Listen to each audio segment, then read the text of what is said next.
habits are just orderly habits that help you stay on top. Then you can go to things like, my life works best when I put away the papers from the day. My life works best when I do once a week cleanup at my desk.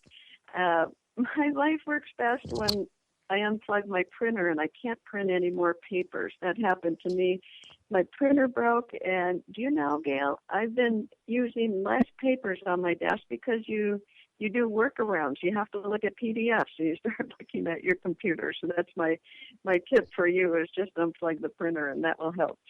But write down what 5 things work the best for you, and that way you can stay organized when you keep reviewing those 5 habits that work the best and keep your life on track. For myself, when I feel out of sorts, one thing I do is go organize my closet. That way I can get up in the morning, I can grab something to wear, I feel good, and my day goes so much better.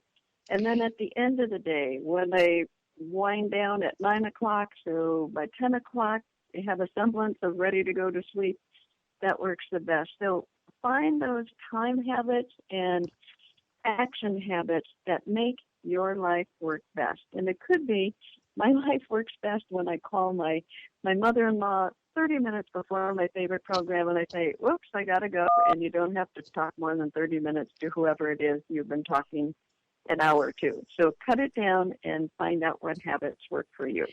Well, gee, you would make a great roommate. You keep everybody organized. Is your husband as organized? I mean, do you find that everybody around you is more organized by having you in their life? Yes, and I would say that for everyone out there, when you improve, the people in your life improve. And if they're trying to pull you down because you're getting organized, let it go. Go organize another sock drawer. Go organize another file. But you ask an interesting question. Spouses often are very different. I would say so. Yeah. That used to be a joke with my husband. My husband would say, I can put anything down. Like I remember he put a clothes rack in the living room one time. He just brought it into the house and sat it down because he was trying to figure out where he was going to put it. And by the time he came back, it was covered. He said, I just don't, it's amazing. He said, I can put anything down and all of a sudden everything is all over it.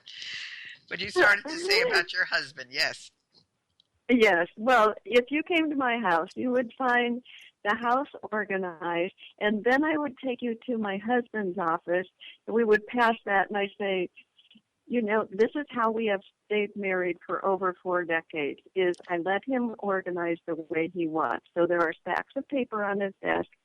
Engineers have stacks of paper, and they believe that every space is filled.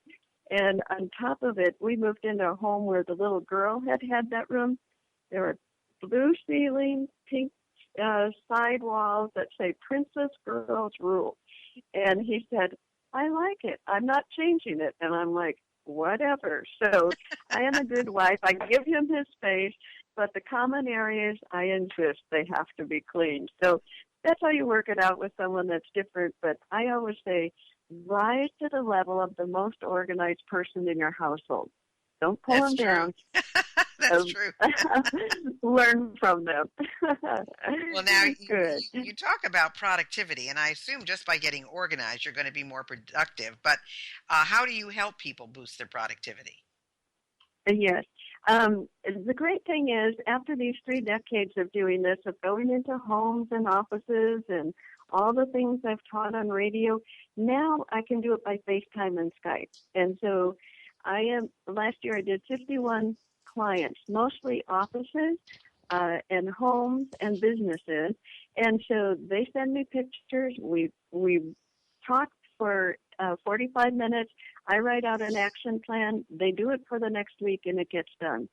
It is so freeing for people when they get that done. Now, the key thing that I do is a time makeover, and I did this for Better Homes and Gardens, and I allowed them to put a link to my website, and everyone could get a free time tracker and do the same thing. You can go to my website and do that, and you write out the main thing you do every hour for the whole week.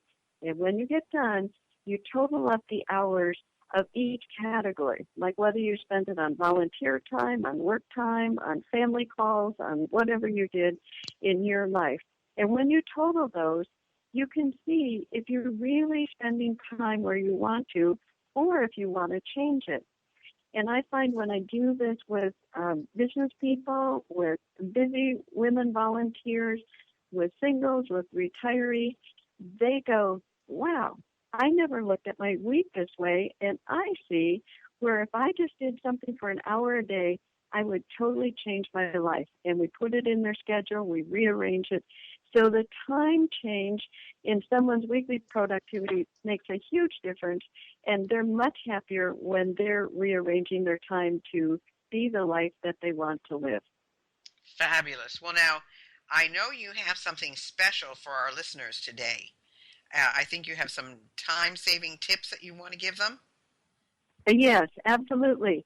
It is at my website. It's a free download of 10 time-saving tips that you can use, and it's particularly good if you have paper to organize, if you have time to organize, and if you have finances to organize. So go to that on my homepage.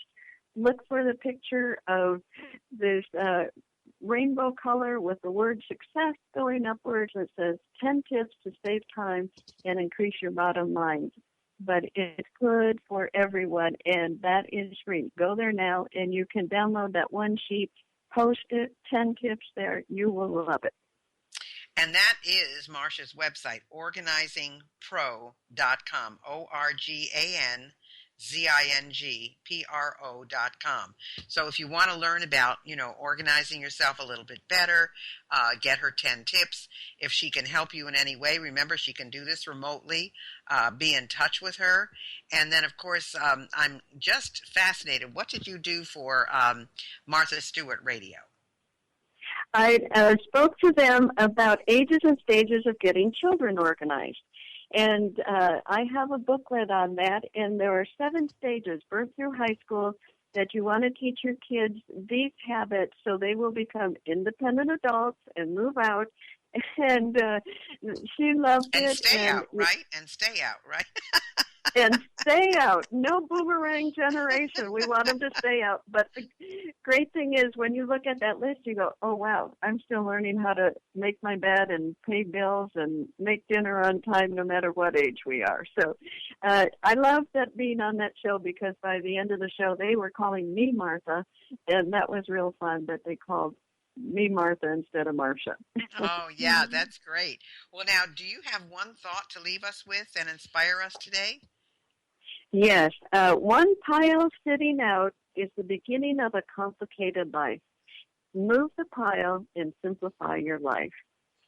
So That's you look great. at a pile, get rid of it. Don't add to it. Get rid of it. Otherwise, you're going to complicate your life. Get rid of it. Put everything away, and you will simplify your life and have more joy. I promise you, you will.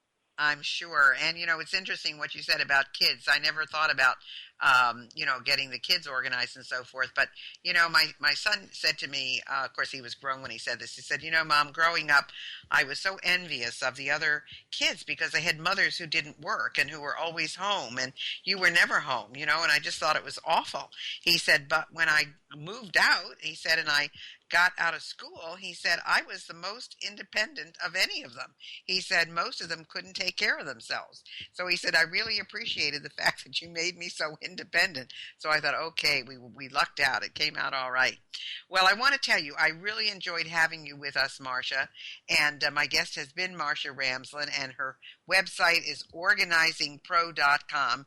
If you need help in organizing, that's where you need to go. And I want to say thank you so much, Marcia, for being with us today. We loved having you.